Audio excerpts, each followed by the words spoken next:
Bonjour à toutes et à tous, c'est Hermès, j'espère que vous allez bien, bienvenue dans les rois du Bitcoin. Aujourd'hui, pas mal de choses à dire, des choses intéressantes qu'on commence à voir sur le cours du Bitcoin notamment, donc on en parlera bien évidemment. Je répondrai à quelques questions aussi que j'ai pas eu le temps de répondre hier. Il y a Ginos qui m'a demandé aussi de parler de RVN, il y a Gar M qui m'a demandé CLV, Mark One. Ok, pas de problème, on va parler de tout ça, il n'y a pas de souci. J'ai oublié de vous parler des mouvements de capitaux hier. Il faut pas que j'oublie. J'ai dit que je devais pas oublier, mais j'ai oublié, je suis désolé. Donc voilà, on va rentrer un peu plus dans le détail par rapport au Bitcoin, les mouvements de capitaux, et on répondra à pas mal de petites questions qu'on m'a posées sur le Discord et sur les commentaires de YouTube. Ça vous va? On commence maintenant?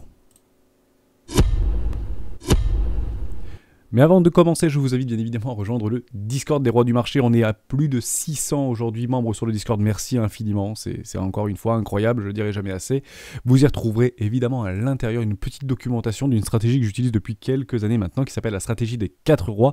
On m'a demandé de montrer les performances que j'ai depuis quelques mois maintenant et quelques années. Donc j'ai bien profité de toute la montée du Bitcoin qui m'a bien capitalisé et qui a fait gonfler mon portefeuille. Aujourd'hui, je suis plutôt dans un aspect de le protéger puisque nous sommes dans une situation de chaos sur les marchés, une indécision la plus totale. On a des marchés qui sont au plus haut au niveau des marchés traditionnels, comme les marchés du cryptoactif. Donc il va falloir en fait à un moment donné commencer à protéger ses positions. Et on m'a souvent demandé, j'essaie de l'expliquer avec mes mots, mais c'est difficile, donc peut-être que je ferai très prochainement des vidéos dédiées, un peu pédagogiques, disponibles gratuitement sur YouTube, sans aucun problème.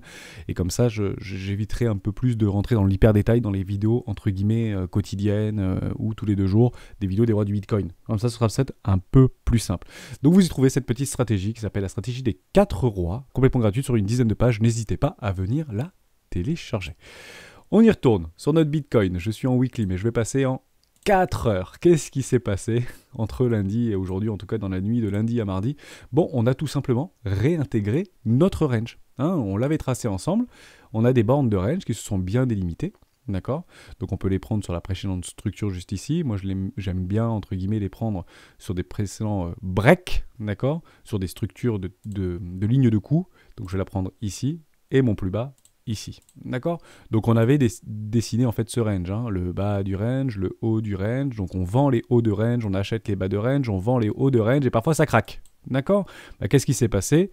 On a fait ce qu'on appelle un BART, c'est très drôle dans les Simpsons, en fait c'est la tête de Bart dans les Simpsons, donc on consolide, et boum, on remonte dans le range. Donc le plus probable c'est d'aller voir quoi? Le haut du range. Je vous en ai parlé hier, la dynamique court terme en daily est toujours baissière en 4 heures. La dynamique s'est renversée puisqu'on a clôturé sur notre MACD. Donc la dynamique interne est redevenue bullish au moment où on a clôturé au-dessus de ces précédentes lignes de coup. Donc c'était super, d'accord? Donc à très court terme, c'est redevenu bullish. Et je vous ai dit, l'objectif, ce serait éventuellement de venir chercher notre premier arrêt. Donc on est rentré dans notre range, d'accord? Donc aujourd'hui, la direction, on ne la connaît malheureusement pas. Est-ce qu'on peut l'identifier? Et je vous en parlerai tout à l'heure en fin de vidéo par rapport à une direction de prix potentiel. Donc très simple, on retrace notre ligne Fibo. Bien sûr, je vous en parlerai de mes retracements Fibonacci, pourquoi je les utilise. Donc, alors c'est intéressant, vous avez vu, on a vu cette mèche là qui est venue chercher en fait des poches de liquidité. Donc on va le prendre, cette petite ligne là, hop, le petit point. Et est-ce qu'on est venu chercher notre premier arrêt? Bon, à quelques dollars près, on peut dire qu'on est venu chercher notre premier arrêt. Là actuellement, je suis sur les perpétuels de Binance. Si on va sur peut-être BTC USD, est-ce qu'on est venu chercher notre premier arrêt? Parce que des fois, c'est un peu plus... Non, toujours pas. D'accord, c'est assez corrélé, les marchés sont liquides, il n'y a pas de problème. Donc on n'est pas venu effleurer notre premier arrêt, on y était quasiment. Le plus probable, tant que le premier arrêt ne cède pas, malgré ces jolies bougies haussières, c'est de faire malheureusement un nouveau plus bas. Donc qu'est-ce qu'on attend? C'est extrêmement simple. On attendra ici une nouvelle structure, d'accord, dans notre range, bas de range. On viendrait chercher éventuellement ce bas de range ici, pour faire une jolie structure en double bottom. Et au moment où on vient clôturer au-dessus de notre premier arrêt qui confirmerait ce double bottom en daily, même si je suis en 4 heures, je peux passer en daily, on le verra un peu moins bien, mais techniquement c'est ça, c'est ça qu'on veut voir, d'accord? Et à ce moment-là, on aura inversé d'une clôture juste au-dessus ici, aux alentours des 59 500 $, on aura inversé ce M-top ici, tout simplement. C'est des figures Sartich que j'utilise beaucoup et que j'aime beaucoup utiliser. En daily, on est rentré dans un enfoncement de survente ici. La peur est revenue. On l'a vu sur le Scalpel Index. J'en avais peut-être pas parlé hier, mais je vais vous en parler aujourd'hui. On est toujours dans la peur là, dans le fear, d'accord? Donc c'est dans la peur qu'on pose des bottoms. C'est là où les whales commencent à réaccumuler ou à racheter du Bitcoin massivement. C'est quand les jeunes ou les jeunes entrants sur le marché, la population vend dans la peur. D'accord? Malheureusement, les baleines ne font ça continuellement. Ils achètent les bitcoins de gens qui veulent s'en séparer dans la peur, généralement. L'objectif, ce serait quoi? Bah, à mon avis, ce serait éventuellement de faire des nouveaux plus hauts pour essayer de faire FOMO les gens. Pourquoi? Parce que, en fait, généralement, là où les gens veulent acheter, c'était bien sur les 53 000 $. On n'est pas venu sur les 53 000 $. Il y avait beaucoup d'ordres. On l'avait vu sur l'order book, hein, au niveau de notre training light. Il y avait beaucoup d'ordres, des amas d'ordres qui se sont placés ici sur cette grosse bougie ici. Il y a pas mal d'ordres qui ont été files. D'accord, on est venu chercher ces stops évidents, juste ici sur cette petite ligne ici qu'on avait vue. Hein. C'était juste sur cette bougie de continuation, de suivi de tendance. Bon, magnifique, on avait fait un tout petit range ici, on est reparti vers le haut, des stops évidents se sont placés, on est venu les piquer et derrière le cours est rejeté. Par contre, je le répète, à court terme, la dynamique est baissière. On attendra une structure de marché pour renverser cette tendance, tout simplement. Mais très intéressant. En daily, on est en survente, c'est très bien. Les volumes sont relativement décroissants, donc on est en train de se chercher actuellement sur ce marché. Est-ce que la direction, on la connaît? La réponse est non. Par contre, je peux vous dire éventuellement la direction potentielle de prix. À ce moment-là, c'est très simple. On se met en weekly, on voit que la dynamique est totalement bullish, et bah, c'est pas compliqué. Si vous ne savez pas dans quel sens le prix peut aller, et bah, le plus simple, c'est de dire que la tendance est notre ami. La tendance long terme, elle est haussière. Donc le plus probable, même s'il y a un retracement un peu plus profond pour essayer de structurer ces W ou pourquoi pas aller piquer de la liquidité en dessous des 50 000 $, qui ferait reversal le sentiment de marché, encore plus dans la peur, mais dans l'extrême peur, ce serait peut-être une bonne solution pour essayer de poser des bottoms en hiver. Donc les bottoms se poseraient en hiver et les jolis rallyes au printemps. La tendance est votre ami. Si vous avez un doute sur une direction de prix, on prend du recul, on monte la time frame, de daily on passe en weekly, ou de weekly on passe en monthly, et à ce moment on se dit, quelle est la tendance long terme? Allez, haussière. Pas de problème. Donc est-ce que c'est plus, entre guillemets, rationnel, j'allais dire intelligent, mais c'est pas forcément intelligent, les marchés ne sont pas forcément intelligents. Ils font toujours le contraire, complètement différemment de ce qu'on pense, malgré notre rationalité humaine. Mais l'idée de base, c'est de dire que la tendance, quelle que soit la time frame, est notre ami. Si vous êtes des intradés ou des day traders, si vous tradez en 4 heures ou en daily, on peut imaginer que la tendance est relative ou la dynamique est relativement baissière, la dynamique de prix. Si vous êtes investisseur en moyen à long terme, vous voyez que c'est très haussier.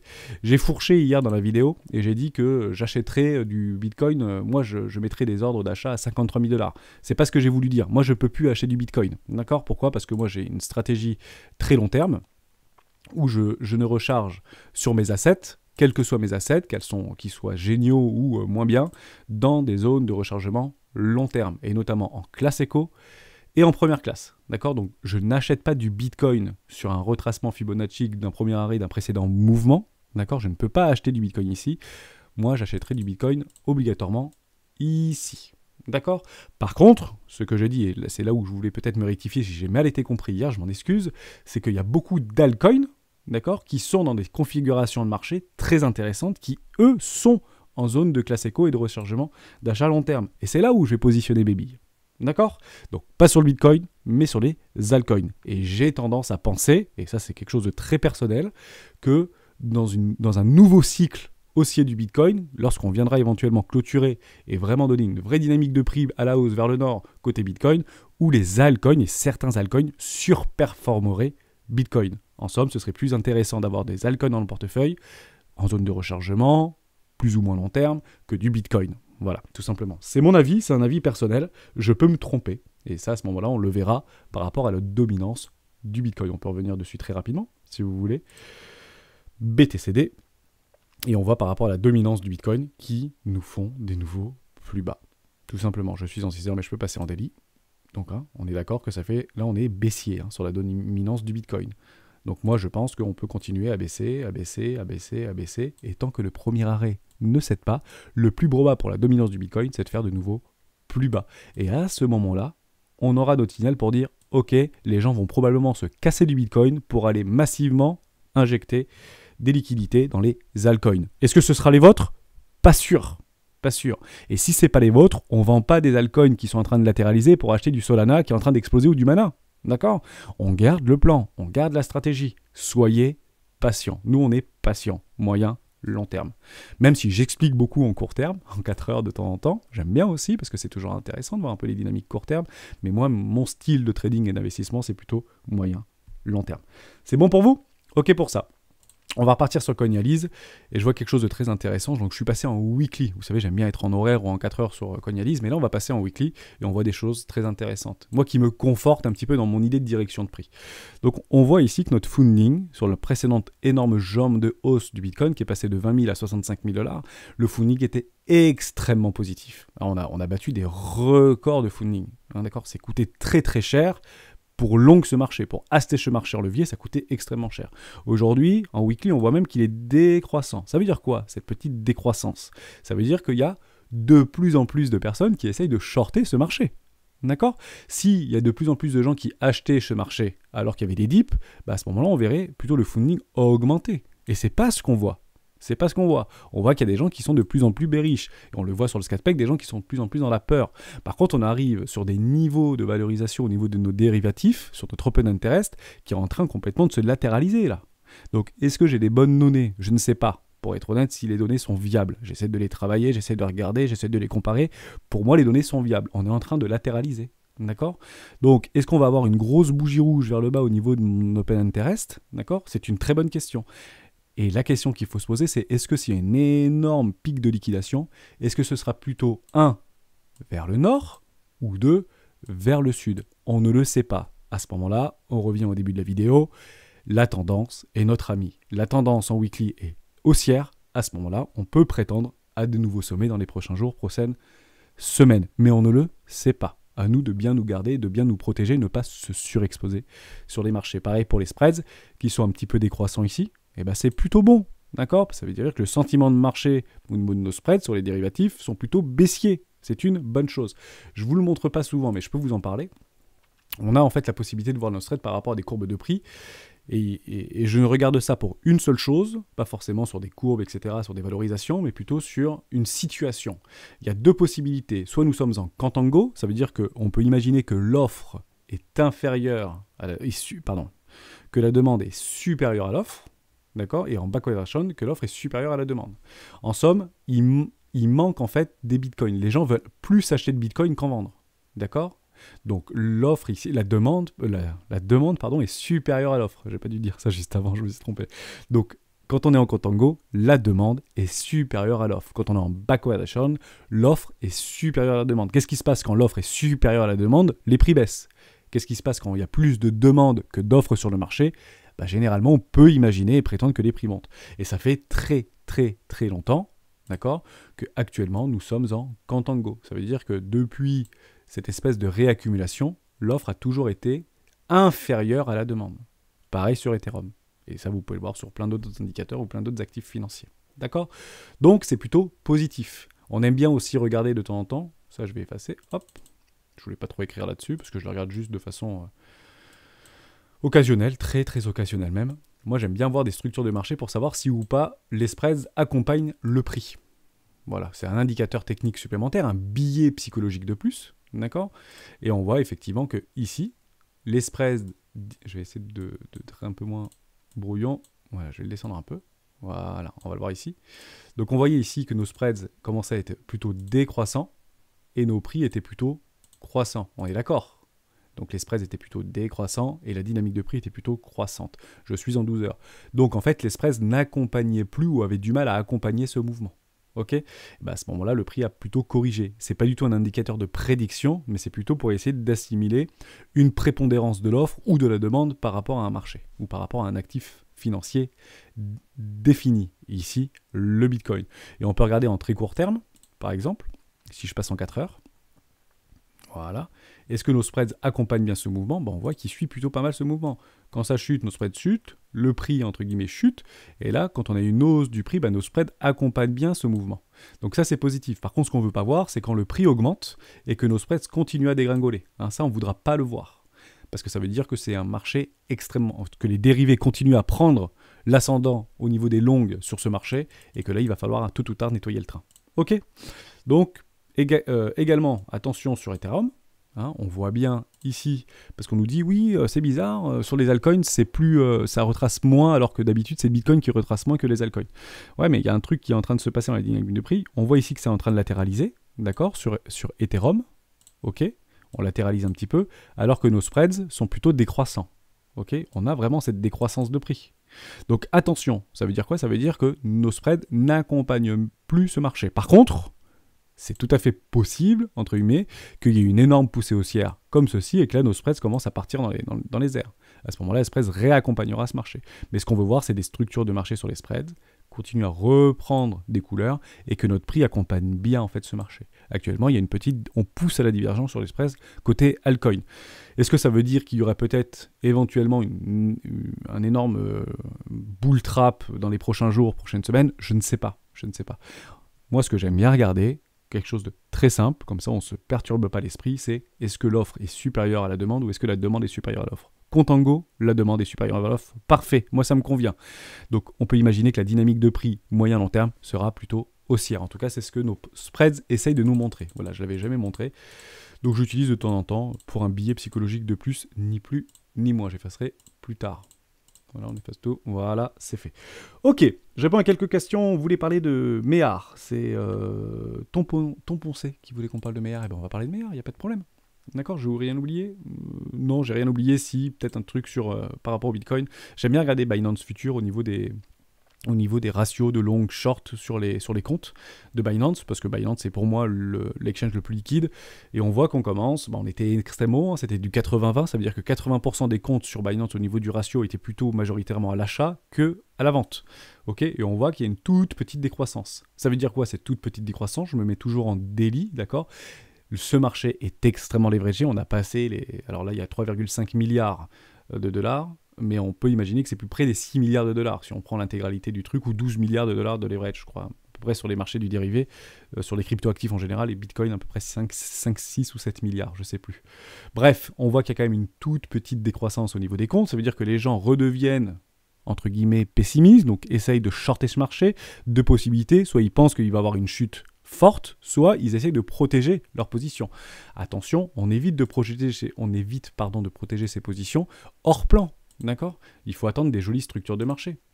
Moi, je pense, très franchement, que si on doit aller beaucoup plus bas, on devrait avoir une jolie structure de marché en M weekly. D'accord? Et c'est ici qu'il faudra protéger sa position éventuellement. D'accord? Il y a beaucoup de gens qui commencent à shorter ici. Bon, ben, ils se font vite punir. Hein. On est d'accord? Hein. Dernier arrivé, premier sorti, que ce soit à l'achat ou à la vente. Hein. Il y a des vendeurs agressifs qui ont poussé ce marché. Bon, malheureusement, ça a tout de suite été avalé. Donc beaucoup de personnes ont perdu de l'argent parce qu'ils ont shorté ce marché un petit peu sur le tard. Où est-ce qu'on pouvait éventuellement shorter le marché si on était rationnel et un peu court-termiste? Je vous le dis, ce n'est pas ce que j'ai fait, d'accord? Moi, je préfère avoir des jolies structures en weekly, je le répéterai jamais assez. C'est ici on aurait pu shorter parce qu'on est venu... Ah non, mais je vous avais dit une bêtise. J'ai dit qu'on pouvait pas parce qu'on n'était pas venu sur mes 362. Oui, je me suis trompé. Non, on ne pouvait pas shorter ce marché parce qu'on n'était pas sur ces 610. Je viens de m'en rappeler. En parlant, j'allais dire une bêtise. Non, bon, bah voilà, il y a peu de gens qui ont shorté ce marché ou des grosses baleines qui ont poussé très très fort. Malheureusement, la majorité n'a pas eu la possibilité de shorter ce marché. Donc moi, je ne l'ai malheureusement pas fait. Mais ici, on aurait pu avoir, on ne l'a pas eu, pardon, j'ai fourché, mais on aurait pu avoir une jolie zone de hedge position. D'accord? Un petit short ici pour essayer de couvrir en attendant potentiellement un nouvel ATH pour se faire prendre notre stop. Donc malheureusement, non, probablement peu de vendeurs. Qui sont arrivés sur ce marché pour pousser ça. Donc ça, c'est des baleines qui l'ont poussé. Et bah, qu'est-ce qu'elles font les baleines? Tous les retracements et tous les rebonds sont des occasions de short, parce que la dynamique est baissière. On attendra un retournement, comme je l'ai dit tout à l'heure. C'est bon pour vous? Ça, c'était important. Allez, on parle, je l'ai promis, Méhar. C'est parti. Je ne sais plus ce que c'est le sigle de Méhar. Est-ce que je trouve comme ça ou pas? Non, c'est pas comme ça. Je vais aller sur CoinMarketCap. Ce sera peut-être plus facile à aller chercher. Méhar. Voilà, c'est MEX. Ok, pas de problème. Allez, je vais regarder ici un peu d'historique pour MEX. MEX USD. On en entend beaucoup parler. Hein. Ah, bah j'ai rien d'historique sur MEX. C'est sur quoi ce truc? No data, il y a rien. Ok, Méhar Exchange, c'est sur Elrond. Et pourquoi j'ai rien? Vous voulez parler de Méhar, mais plutôt psychologiquement alors, parce que c'est pas quelque chose qui a été sorti? Ah oui, je viens peut-être de comprendre. C'est le nouveau truc là qui va sortir. Il faut avoir du staking sur Elrond là pour essayer de récupérer sur EGLD pour récupérer nos méars. Oui, bah alors je n'en parlerai pas. Ce projet est présenté sous forme de classement non répertorié. Ok, non, j'en parlerai pas alors de MEX. Mais si tu veux qu'on fasse une vidéo, pardon, je n'ai pas vu, j'ai pas fait mon travail. Si tu veux qu'on parle un peu plus dans le fondamental, etc. Peut-être que je me suis trompé, c'est peut-être plutôt ça. Non, c'est pas ça. Oui, donc je pense que c'est quelque chose qui n'est pas encore sorti. Oui, j'en ai entendu parler, bien sûr. Moi, je m'en souvenais plus. Je suis désolé. Je retourne là-dessus, c'est quoi? Mex, mais je crois que c'est pas ça. Hein. On est d'accord que c'est pas ça. Ouais, c'est vraiment méard, ça c'est autre chose. À mon avis, c'est autre chose. Bon, ok. Donc, au côté fondamental, je sais pas, peut-être que je me trompe, d'accord? Mais si c'est par rapport au nouvel truc de GLD, j'en parlerai pas, peut-être un truc un peu plus psychologique, je me renseignerai. Pas de problème, ton poncé, on se met en privé si tu veux en savoir plus sur mon avis. Mais probablement intéressant, hein. Très, très probablement, si tu as fait tes recherches, n'hésite pas bien sûr à le partager dans le Discord. Super. On parle de RVN. Restez jusqu'à la fin de la vidéo, super intéressant. On prendra quelques questions. Il y a une super question d'un membre, je voulais vous en parler. Restez avec nous, ça peut être super intéressant. Je vais pas rester 40 minutes, enfin en tout cas on va essayer. On parle rapidement de RVN, je pense qu'on avait déjà parlé. C'est Ravencoin, pardon, effectivement. On y retourne dessus, il n'y a pas de souci, pas de problème. On se met en weekly. Est-ce que Vincent est rentré dans ce truc? Oui, bah ça a été fil, hein, on le voit ici. Donc je suis rentré dans ce coin. Je prendrai donc des profits tout simplement dans une zone de rechargement d'achat ici, long terme. Est-ce que j'ai déjà pris mes profits? Oui, hein. J'ai déjà sécurisé ma position, moi, parce que je l'ai pris éventuellement sur une latéralisation en première classe, d'accord? Donc j'ai pris mes 110%. En dessous de mon premier arrêt, ou je crois au niveau de mon premier arrêt, ma position est validée. Hein. Pour moi, c'est gratos actuellement d'être dans Raven. Hein. Okay, donc je peux très bien prendre mes profits que j'ai pris sur le premier arrêt pour les réinjecter ici. Je ne le fais pas parce que je laisse le cours faire sa petite vie. Je pense qu'il y a un énorme potentiel derrière, pas de problème. On voit très bien que l'OBV est totalement croissant. On était rentré dans une forme ici de survente. On en est sorti, on commence à retendre, à rentrer dedans, mais on latéralise, d'accord? Donc on déplace bien la valeur vers le haut. Bon, ce truc est très intéressant. Vous voyez, j'ai ma petite flèche ici, donc j'ai un ordre sur les 21,50 $, à peu près. Voilà. Donc j'ai sécurisé ma position. Donc prochain take profit, bah, grosso modo, si vous le prenez sur le premier arrêt, voilà, c'est de faire un petit 60% de plus par rapport à ma position, bah, ça me va, quoi. Pas de problème. Donc ici, je prendrai un take profit supplémentaire, et ensuite on ira chercher de nouveaux objectifs de prix, parce que je le dis pas souvent. Où est-ce que j'irai chercher un gros roi de cœur? D'accord? Je prends mes précédents bottom de marché, je vais chercher mes précédents top de marché, je redescends sur mes bottom en première classe et je prendrai un énorme profit entre 50 et 90% de ma position juste ici. Ça, c'est massif profit hein, pour moi. Donc, vers les 60 centimes de dollars. Voilà, tout ça. J'espère que j'ai été clair. Mon objectif, c'est de profiter de toute la hausse. Je prends des take profits dans des zones de rechargement de vente logique, d'accord? Parce que je ne sais pas hein, si Ravencoin va faire quelque chose comme ça. Et en tout cas, il est en train de structurer des choses très très sympas et la valeur se déplace. La dynamique commence à être bullish. Je pense d'ailleurs qu'en weekly, la dynamique est bullish maintenant, non? On va le confirmer. Non, je me suis trompé. La dynamique n'est pas bullish en weekly. Elle est même repassée bearish. Wow, c'est très très intéressant. Donc oui, peut-être intéressant, mais attendre un petit peu, il y a peut-être une possibilité de payer moins cher. Donc on voit en fait ce retournement, on a crossé les zéros. Vous savez bien, j'aime bien quand on crosse les zéros. Bon, on va pas se mentir, ça a crossé les zéros là. Hein. C'était limite hein, sur la clôture. Hein. Mais la dynamique est baissière. La dynamique interne au niveau de mon momentum MACD que j'utilise moi, en 12, 26 et 9 périodes, sur mes moyennes mobiles exponentielles, la dynamique en weekly est bearish. La dynamique de prix sera totalement bearish en weekly. À quel moment ?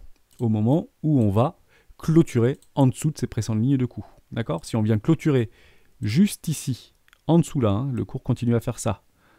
D'accord? Je ne dis pas que le cours va faire ça. Je dis que si le cours tend à faire ça, bah, j'aurais été très content de prendre mes profits ici sur Ravencoin. D'accord? Pourquoi? Parce que je pourrais éventuellement racheter ici, sur une autre structure de marché. Ok?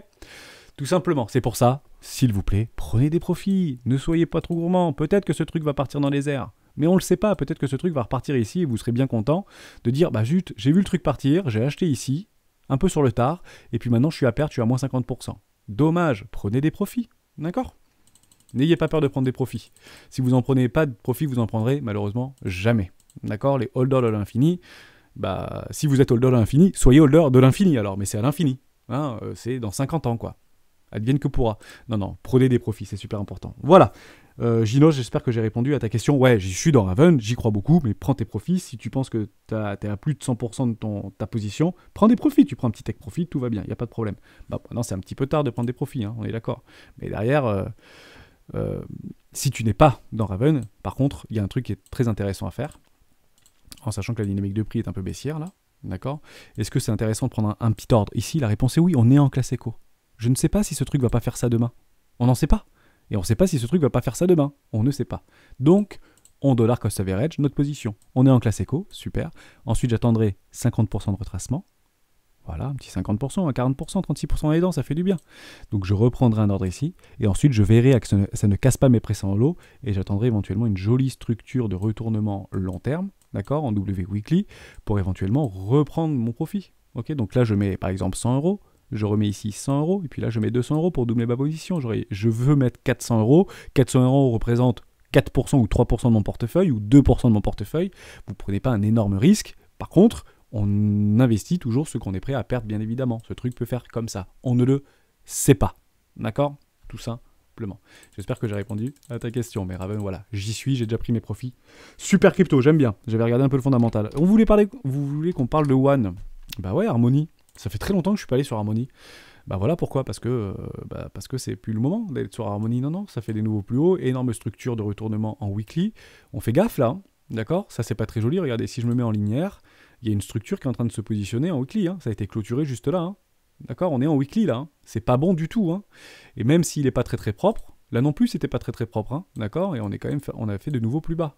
On ne peut pas malheureusement investir sur Harmony. Non, c'est trop tard. Je l'avais vu ce truc-là, mais non, c'est trop tard. Par contre, intéressant, si vous êtes déjà dans Harmony, de prendre un massif profit juste ici, c'est intéressant. D'accord? Entre les 40$ et les 50$, si vous n'avez pas encore pris des profits, prenez-en. Si vous êtes rentré sur ce magnifique W weekly, le signal, il était là, hein. Le signal ultime a été là au début, sur cette énorme bougie, pullback magnifique, ça part en orbite. Derrière, énorme structure de retournement long terme, clôturée, on allume cette structure par un nouveau W weekly. Bon, bah ça repart. Là, qu'est-ce qu'on est en train de voir? On est en train de voir tout simplement un suivi de tendance. Ok? Tant qu'on ne clôture pas en dessous de ces précédentes lignes de coût, c'est ce qu'on a vu hier dans la vidéo d'Atom, je ne sais pas si vous vous en souvenez, mais actuellement la dynamique est haussière. Il n'y a pas de problème, l'OBV est croissant, même si les volumes commencent un petit peu à s'écraser, j'ai envie de dire, c'est pas très encourageant tout ça. Est-ce qu'en daily c'est peut-être différent? On va regarder. Les volumes sont décroissants, c'est pas top. On essaie de pousser la divergence en son de MACD, mais actuellement la dynamique est neutre, voire baissière. Allez, neutraliser. C'était quand la dernière fois qu'on a vu une jolie structure des marchés? Ça a crossé 0, donc on peut dire ici ça a crossé 0, on est parti faire de nouveau plus haut. Donc ici, voilà, c'est juste là, c'était haussier. Et depuis, on a cross, est-ce qu'on a fait une jolie structure? Non, on n'a pas une jolie structure. Là, je suis en daily. Donc moi, j'aimerais voir en fait un espèce d'énorme cross ici. D'accord? La dynamique en daily deviendra complètement baissière lorsqu'on fera et on clôturera en dessous ici. Pour l'instant, ce n'est pas le cas. D'accord? Mais est-ce que c'est intéressant d'investir maintenant? Si tu investis sur le long terme et si tu veux suivre la stratégie des 4 euros, la réponse est malheureusement non. On n'investit pas là-dedans. C'est beaucoup trop. Là, c'est les gens, ils prennent des profits. On les voit bien sur ces structures que ça galère. Ça galère en fait sur les 618. Je vous mens jamais. Un 618, ça commence à craquer un peu, quoi. D'accord? C'est juste une extension sur une garage jaune. Je peux l'enlever, mais grosso modo, on n'est même pas venu mécher ici. Peut-être qu'on va y mécher. C'est pas impossible qu'on mèche. Pourquoi pas faire un nouveau sommet? Mais un peu tard. Malheureusement pour One. Désolé pour toi, Marc, tu peux citer trader de tendance, pourquoi pas. Mais pour moi, ce sera non. On attendra des jolies structures. Comment? Ça peut partir dans la lune, il n'y a pas de problème, d'accord? Mais derrière, j'attendrai des choses comme ça et je réinvestirai éventuellement ou investirai dans ce type de choses. Ici. Ok? Voilà pour One. On continue, si vous voulez, sur CLV et puis après, je répondrai aux questions des membres qui m'ont posé un truc super intéressant. Non, c'est pas ça. C'est CLV, pardon. C'est LV USD. Ouais, c'est sur Coinbase, c'est sur Coinbase. Ça me parle, CLV. Ah, ça vient d'être listé. Ok. On va aller voir tout de suite l'historique sur CoinMarketCap. Donc, je ne connais pas. Et bien, CLV, pardon. Ah si, j'en ai entendu parler. Clover Finance. 1$. D'accord, on va regarder l'historique. Actuellement, microcap, super. Derrière, est-ce que ça a complètement été dilué? Non, on est à 12% là, de dilution. D'accord? Il reste, c'est 1 milliard l'offre totale. Donc ce serait 1 milliard de dollars. Donc ce truc vaut déjà 1 milliard de dollars au cours actuel, si on était 100% dilué. Bon, ça a été listé. Peut-être qu'il y a des gens à l'ICO qui ont pris sur les 40 centimes, 10 centimes. On ne sait pas. C'est parti en orbite. On a retracé. Parfait. On fait des jolies structures. Donc les baleines commencent à vendre. On n'arrive pas à faire de plus haut. C'était intéressant. Sur les 1,60$, on n'arrive pas à faire de plus haut. Donc on part ici des 40 centimes. D'accord? Et on fait un plus haut à 1,60$. Super. Et actuellement, nous sommes à 1$. Ok, je ne le connais pas, je n'ai pas fait de fondamental, apparemment ça doit être de la DeFi, CLV. Est-ce que c'est intéressant? Bah pourquoi pas, parce que ça a été listé sur Binance, donc c'est peut-être pas complètement nul. Donc on y va. Donc cette bougie-là, je vais pas la prendre. Est-ce que j'ai un autre truc? FTX. Est-ce que j'ai un peu plus d'historique? Bon, tout a été listé maintenant, quoi. Donc qu'est-ce qu'on fait? Bon. Est-ce qu'on est en train de distribuer là? Est-ce que c'est pas des baleines qui distribuent? Je ne sais pas. Je ne peux pas te dire, on ne connaît pas encore la direction de prix, mais je vais quand même essayer de trouver sur les 1,60, donc je vais me remettre ici, là. C'était ça qu'on avait vu sur CoinMarketCap. 1,63. Je vais prendre comme market cap, parce que généralement c'est de la data qui est assez safe, c'est assez valide. Donc je vais la prendre sur la clôture de bougie ici. Et là, je vais le prendre sur les 0,40 centimes. Hop, je pourrais prendre 0 parce que pour moi tout vaut 0. Qu'est-ce que ça donne si je prends 0,40 centimes? Ok, ça prendrait ça. Bon, bah on va tracer nos zones tout simplement. On y va, pardon, juste là. Tac. Donc on est juste en dessous, on est en train de travailler là actuellement, notre 0,5%, le premier arrêt, on l'a cassé, hein, d'accord? On peut imaginer qu'on a bien cassé le premier arrêt. Là on est en train de faire un pullback. Si je ne me trompe pas, je le mets en classe éco. Vous avez compris un peu le principe, hein, il est juste en dessous, première classe. D'accord? Donc on peut imaginer que ce truc, il n'y a pas de souci. Première classe, je ne l'ai pas très bien tracé, mais vous avez compris le principe. On va le chercher ici. D'accord? Donc le truc il a fait comme ça, il est monté, il a latéralisé, d'accord? Et là on commence à prendre des profits. On voit bien qu'il y a une espèce de structure de distribution ici. Alors peut-être qu'on va faire un nouveau plus haut. Moi j'évite d'acheter là, pour moi ça manque un peu d'historique, mais ça vient d'être listé sur les gros échanges. Je vous le dis, j'aime bien attendre ça. Ça m'intéresserait si ce truc vient ici et commence à se structurer et à latéraliser. Hein, pour l'instant, hors plan pour moi. Hermès, hors plan. Donc, pour l'instant, je ne fais rien. Par contre, des jolies structures, comme sur Ethereum, un peu, hein, vous savez, ce joli W, je suis en weekly, ça a été directement avalé, c'est super bearish. Je vous rappelle, aussi, parce que je suis devant, donc je vous le dis, on va bien zoomer, comme ça vous allez bien le voir. D'accord? La figure la plus bearish, d'accord, c'est de voir un top de marché, un M-top, manger un W weekly. Ok? Donc là, je pense qu'on est arrivé sur une zone, je ne prends pas cette bougie là, d'accord? Je vais prendre cette bougie. Éventuellement, est-ce qu'on est venu chercher nos 0,618? Non. Est-ce qu'il y a vraiment eu des ordres? Je ne sais pas. On peut dire qu'on a eu du mal à hedger cette position-là. Mais c'est pas grave, d'accord? Mais le plus bearish, c'est de trouver un W en weekly mangé dans un énorme M-top. Ça, c'est super bearish. Et là, on peut refaire des nouveaux plus bas et commencer à latéraliser bien en dessous de ma première classe. Il y a quelques coins qui sont comme ça. Voilà. Pour moi, CLV peut-être intéressant, Clover, mais patience. Hein, gare M. Je le prendrai pas maintenant, un peu trop tôt. Mais bon, ça peut très bien faire du Bell, pardon. Ça fait longtemps que je suis pas allé sur Bell, j'ai pris une position sur Bell, moi, parce que ça avait fait un peu la même chose. Je sais pas si vous vous rappelez. Je vous en avais parlé il y a très très longtemps. Bah voilà, hein. On y est carrément. Donc cette petite mèche, je vais pas la prendre. Donc moi, j'ai pris un ordre là-dedans, là. Ici, hein, j'ai lissé ma position, donc j'ai repris déjà, je sais plus si j'avais repris pour mon capital sur les 110%. Je crois pas, ou peut-être si sur cette mèche-là. Ça a dû prendre. Mais bon, je le laisse tranquille, ce truc. Bah voilà, faut être patient, quoi. Hein. D'accord? On a une super structure de retournement long terme ici. On est bien venu rechercher ma zone de rechargement d'achat long terme. Hein. D'accord? On y est bien dans ma zone là, hein, d'achat. Hein. Je peux le tracer très rapidement si vous le souhaitez. Hein. Mais on est bien revenu, il n'y a pas de problème. Hein. C'est bien validé hein, ici. Hein. On est bien en train de travailler dessus. Donc j'adore la dynamique. On s'en a un enfoncement stupide de survente ici. Les OBV croissants. On a notre dynamique de prix qui a été clôturée en weekly juste ici. Enfin, c'est beau, quoi. Ok, pas de problème, ça va repartir fort, ça. J'espère, je touche du bois. Je touche du bois pour prendre vite des profits dans mon tech profit ici, dans une zone de rechargement de vente. Voilà, donc ça peut faire un peu la même chose. Patience. Hein, si tu es patient, je pense que tu auras la possibilité sur CLV de récupérer. Peut-être un peu moins cher si vraiment tu crois dur comme fer en fondamental. Voilà. Là, ça c'était important. Je voulais vous parler de la navigation des prix et des capitaux. Et peut-être qu'on répondra à des questions peut-être demain. Alors non, mais je vais juste répondre à une question et je vous ferai une vidéo demain matin, beaucoup plus que questions-réponses. Ça peut être super intéressant. On a parlé du Covid, j'avais répondu à un membre du Discord, oui ça a chuté parce que j'avais mis, rappelez-vous, dans mes petites vignettes, gros pump ce week-end, finalement ça a fait plutôt un gros dump mardi, bon peu importe, mais à coup de pas, ça arrive, je me trompe régulièrement, il n'y a pas de souci, et j'agis en fonction de ce que je vois, et pas de ce que je crois, mais j'essaye éventuellement de vous donner des pistes pour essayer de prendre du recul par rapport au marché financier. Bon, il y a le coronavirus qui arrive, nouveau variant. Donc ça fait un peu craquer les marchés, le S&P commence à retracer, là ça reprend un peu des couleurs, on attend des structures de marché, soyons patients. Par contre, on a vu deux choses qui étaient très intéressantes. Si vous prenez le cas du coronavirus, qu'est-ce que ça a comme impact en fait sur le marché? Vous prenez Air France, si on reconfine, si on commence à redemander des tests PCR, etc., bah c'est un peu la panade, d'accord? Donc, qu'est-ce qui se passe sur les marchés entre guillemets? Donc, je suis en wiki, je vais passer en daily. C'était il y a quelques jours, hein, d'accord? Regardez ce qui se mange dans la tronche. Boum! Allez, moins 15% pour Air France. Alors, je dis pas que c'est pas bien Air France, etc. J'aimerais me positionner dessus. Je sais pas encore, voilà, j'ai un nouvel achat sur la bougie rouge, bon peu importe. Bon, gros flush, là, ça perd 15% Air France alors qu'ils étaient dans une jolie dynamique de reprise haussière. Bon, bah voilà, hein, Covid arrive, Air France ça tombe. On prend Booking, d'accord? Si vous prenez Booking, un peu la même chose, je suis même pas regardé. Mais je l'imagine que ça a pris une claque. Bah bien sûr que ça a pris une claque. Booking c'est de la réservation, s'il y a le Covid qui arrive, boum, ça flush. Et il y a des gros gaps en fait qui s'ouvrent. Donc là, Booking, bah, ça a perdu 15%, ok? 20%, aïe aïe aïe, ça fait mal aux dents. Par contre, en parallèle, vous regardez la navigation des capitaux, c'est pour ça que je vous dis, souvent, quand il y a 1 milliard de dollars sur Bitcoin qui a disparu, non, ça disparaît pas, ça navigue. Donc vous allez prendre Zoom, je sais pas si vous en avez parlé de Zoom, là, ce truc vidéoconférence. Bon, ZM, on va regarder, est-ce que ça n'a pas pris un petit pump, ça? Est-ce que ce truc est en train de se casser la tronche et ça n'a pas repumpé un tout petit peu? Parce que c'est ça qui est intéressant. Bon, ça a repumpé, mais ça a retracé après derrière. Super intéressant, Zoom, c'est revenu dans une zone d'achat. Hein, vous voyez cette petite bougie qui se transforme en rouge, mais ça a pumpé de 20%. D'accord? Donc d'un côté, Air France Booking prennent une claque, mais d'un autre côté, Zoom reprend 20%. Et reprend des couleurs, juste sur une news. Alors, une news, ça ne fait pas décoller un marché, ou ça ne fait pas craquer un marché comme le Covid, qui a été surprenant. C'est une chute et une succession de liquidations d'achats sur des stops qui étaient un petit peu trop engagés sur les marchés, sur les dérivés, qui a fait flusher complètement le marché. C'était sauf qui peut, on ne savait pas ce que c'était le coronavirus.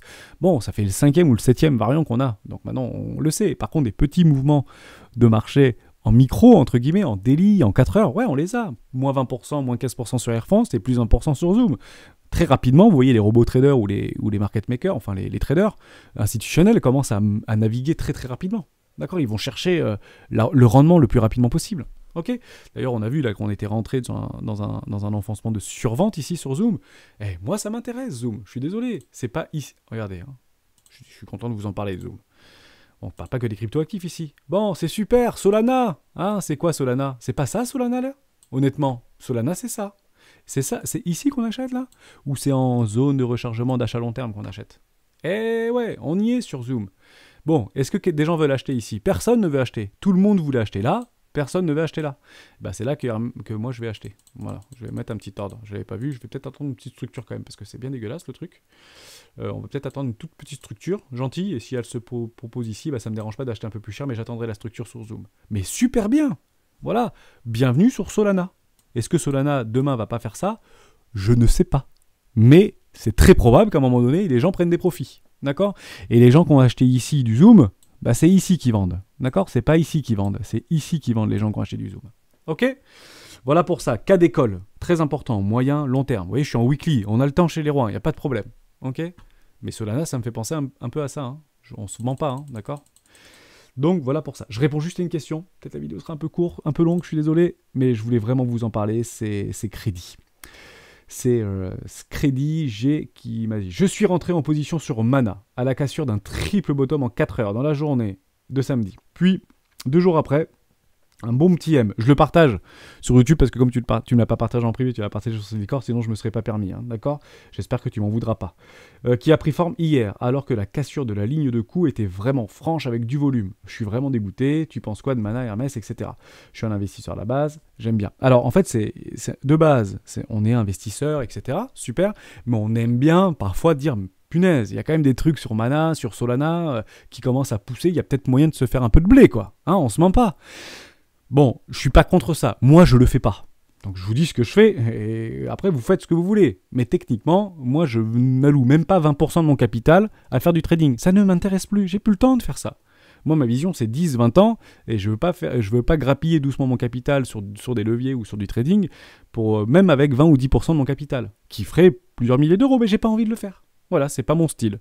Si vous avez envie parce que vous êtes excité, vous venez de rentrer sur le marché, vous avez un peu de thunes, etc., ça peut être intéressant. Vous avez un profil à la fois investisseur, moyen, long terme pour sécuriser vos positions, et vous avez aussi un petit profil un peu trader, parce que vous aimez bien regarder, mais vous avez un peu marre que le train passe, vous voyez? Eh bah, ok, attention quand même. Hein, c'est pas du tout la même stratégie. Si vous avez un vrai profil d'investisseur, restez investisseur. Si vous êtes trader, eh bah, apprenez à trader. Alors, et c'est pas du tout le même contexte, c'est pas du tout le même temps d'investissement, d'accord? Donc on va regarder Mana, il n'y a pas de problème. Waouh, ouais, bon, c'est super. Hein. C'est quand même incroyable ce truc. À chaque fois que je le regarde, ce machin, il a pris 25%. C'est même pas normal, cette histoire de Decentraland. Bon, c'est super, ça la hype, c'est génial. Bon, il y a quand même des traders qui a dû prendre un gros coup derrière la tête ici, on se ment pas. Hein. Bon, on fait de nouveaux sommets, la dynamique est totalement bullish. C'était ici qu'il fallait acheter. On est venu dans la classe éco, je vous mens pas. Hein. D'accord? Bon, vous vous êtes fait rincer parce que maintenant, bah, c'est chaotique. D'accord? La volatilité est extrême. Je repasse en daily, peut-être qu'on verra mieux.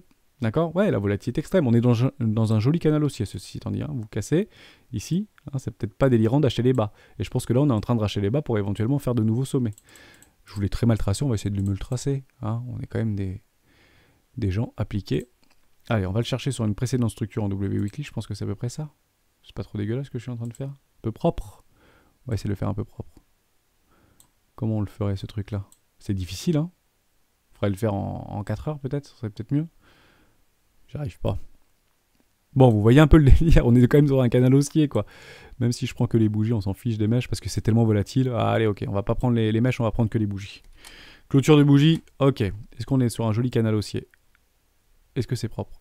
Ah ouais, c'est propre, c'est chaotique quand même, hein. On essaie de prendre des clôtures de bougies, le canal est transpercé, ça revient, ça retransperce complètement, c'est rejeté. Bon, ouais, là, les traders de tendance, ils s'éclatent, là. Hein, là, ils s'éclatent, les traders de tendance. On achète ici, on achète ici, on achète ici, on achète ici.